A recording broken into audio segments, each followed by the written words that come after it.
नमस्कार, मैं स्वाति। मेरे चैनल में आपका स्वागत है। तो जैसा कि आप देख ही रहे होंगे, कुछ हेल्दी रेसिपीज़, कुछ योगा आसन, कुछ एक्सरसाइज जो मैं आपको बताती रहती हूँ कि अगर आप उसको डेली रूटीन में शामिल करते हैं तो उसका आपको एक अलग ही बेनिफिट मिलने वाला है।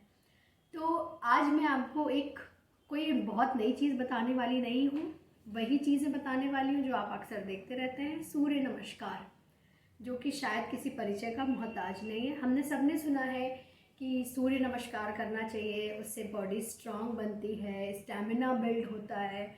पर क्या होता है कि हम में से काफ़ी लोग हैं जो रेगुलर प्रैक्टिस करते हैं फिर भी बीमार रहते हैं, वो स्टैमिना नहीं बिल्डअप हो पाता है। तो शायद सॉरी तो शायद उसका कारण ये है कि हम कहीं ना कहीं थोड़ी बहुत कुछ मिस्टेक तो कर ही रहे हैं, जिससे हमें उसका प्रॉपर बेनिफिट नहीं मिलता है। तो हम क्या करते हैं, अक्सर सोशल मीडिया पर देख लिया कि ऐसे ऐसे ऐसे आसन करते हैं और हम लग पड़ते हैं करना।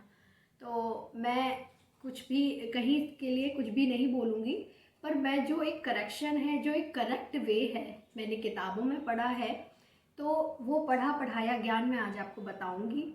और सबसे पहली बात, जैसे हमने सुना है कि सूर्य नमस्कार में 12 आसन होते हैं, जो कि बिल्कुल गलत है। सूर्य नमस्कार में सिर्फ 7 ही आसन होते हैं, बाकी रिपीट होते हैं। मुद्राएं 12 होती हैं, मीन्स स्टेप 12 होते हैं, पर आसन जो है वो सिर्फ 7 ही होते हैं।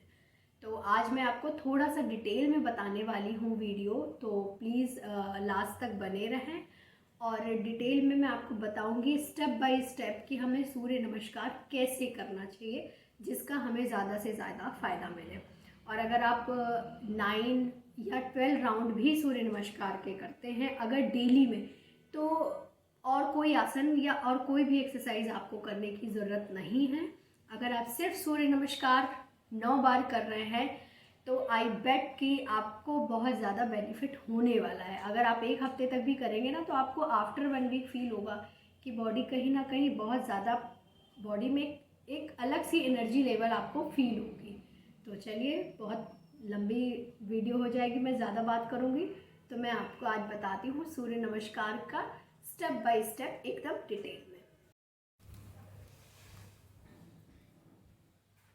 तो सबसे पहले मैं, जैसा आप मेरे वीडियो में ऑलरेडी पहले से देख चुके हैं कि जो भी हम आसन करते हैं, जो खड़े होने वाले आसन है, वो हमेशा सम स्थिति में ही किए जाते हैं। व्यायाम, अभ्यास, आसन जो भी है, सम स्थिति को कहते हैं अलर्ट पोजीशन। मैं आपको ऑलरेडी पहले भी बता चुकी हूँ। तो उसमें जो हमारे पैर हैं वो आपस में जुड़े हों। अगर आप बैलेंस नहीं बना सकते तो 2 से 3 इंच का गैप दे सकते हैं, जैसा मैंने दिया हुआ है, और हाथ यूँ चिपके होंगे और श्वास भरेंगे, श्वास छोड़ेंगे। तो यहाँ पे मैं आपको जो आसन और आसन के नाम और आसन के जो मंत्र है वो मैं डिस्क्रिप्शन बॉक्स में डाल दूंगी। मैं सिर्फ आपको यहाँ पे मुद्राएं करके दिखाऊंगी स्टेप, कि हम स्टेप कैसे और सुंदरता के साथ कर सकते हैं। तो पहले स्टेप के लिए हमें योगा के आगे भाग पे आना होगा, सम स्थिति में खड़े होंगे। उसके बाद हम पहला स्टेप करेंगे प्रणाम आसन, जिसको हम कहते हैं नमस्कार मुद्रा भी कहते हैं। तो जो एल्बोज हैं वो हमारी एकदम रिलैक्स होंगी, हमें यूं नमस्कार नहीं करना, हमें यूं नमस्कार करना है। तो ये हो गया पहला स्टेप। फिर दूसरा स्टेप है, यहीं से हाथों को ले जाएंगे, ऊपर की तरफ ले जाएंगे और खींचते हुए, हाथों को ऊपर से खींचते हुए पीछे की तरफ जाएंगे, इनहेल करते हुए।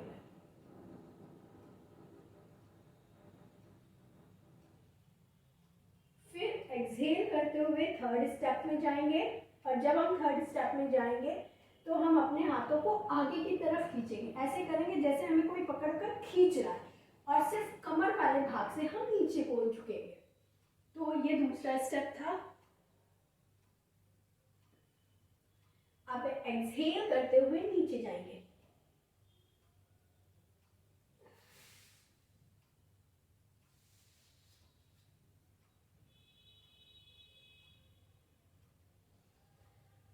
तो ये हमारा थर्ड स्टेप था। सेकेंड स्टेप से जब हम थर्ड स्टेप में जाएंगे तो एक्सहेल करेंगे। पहले स्टेप में नॉर्मल थे, सेकेंड वाले में हमने इनहेल किया था, सेकेंड वाले में हमने, थर्ड वाले में हमने एक्सहेल किया। फिर एक्सहेल करते हुए यहीं से हम 4th स्टेप में जाएंगे और अपना राइट लेग पीछे करेंगे और यूं।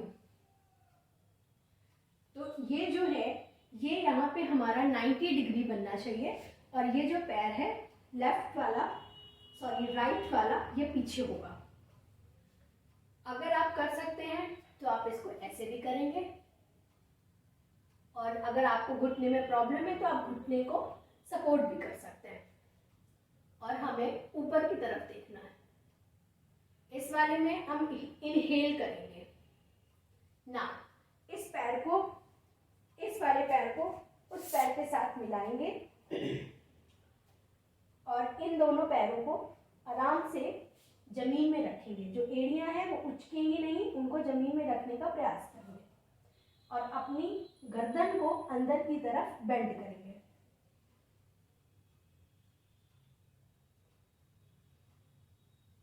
और जब हम ये करेंगे तब हम एक्सहेल करेंगे। नाउ नेक्स्ट है अष्टांग आसन। उसमें क्या करना है, पहले घुटनों को रखेंगे, देन अपने चेस्ट को और फिर चिन को।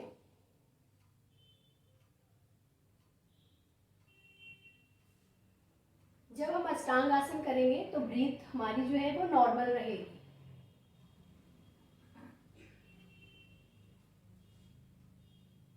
फिर हमें क्या करना है, यहीं से अष्टांग आसन से ही हम नेक्स्ट आसन में जाएंगे इनहेल करते हुए।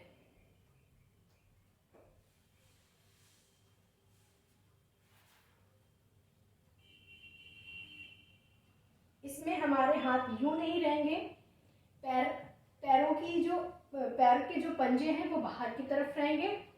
जब हम भुजंग आसन में जाएंगे तो हम यूं जाएंगे।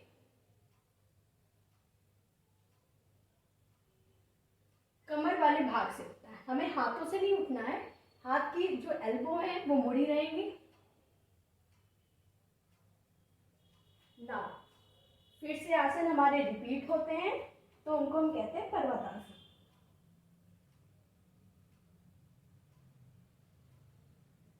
जो पैर पहले हम पीछे ले गए थे उसी पैर को वापस लाएंगे।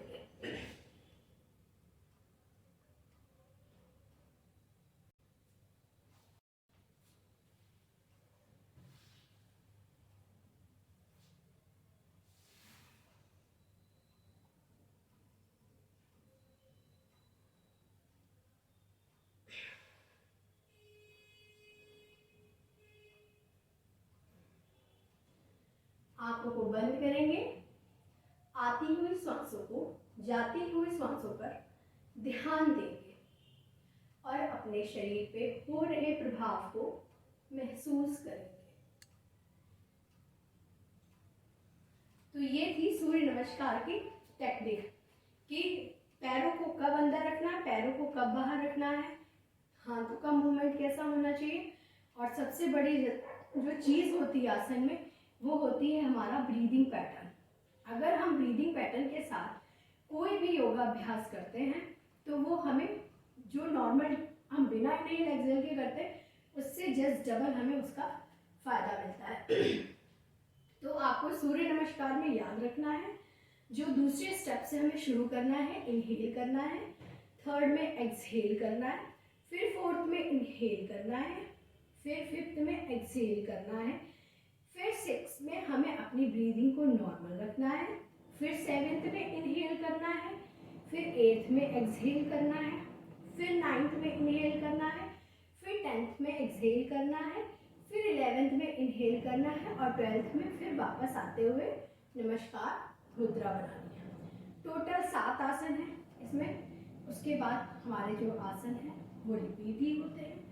तो अगर आप सूर्य नमस्कार की ये प्रैक्टिस करते हैं, 21 दिन भी आप इसकी इनहेल और एक्सहेल के साथ प्रैक्टिस करते हैं तो आपकी बॉडी में मोबिलिटी बनती है, स्ट्रेंथ आती है। तो होप आपको समझ में आया होगा कि सूर्य नमस्कार कैसे करते हैं।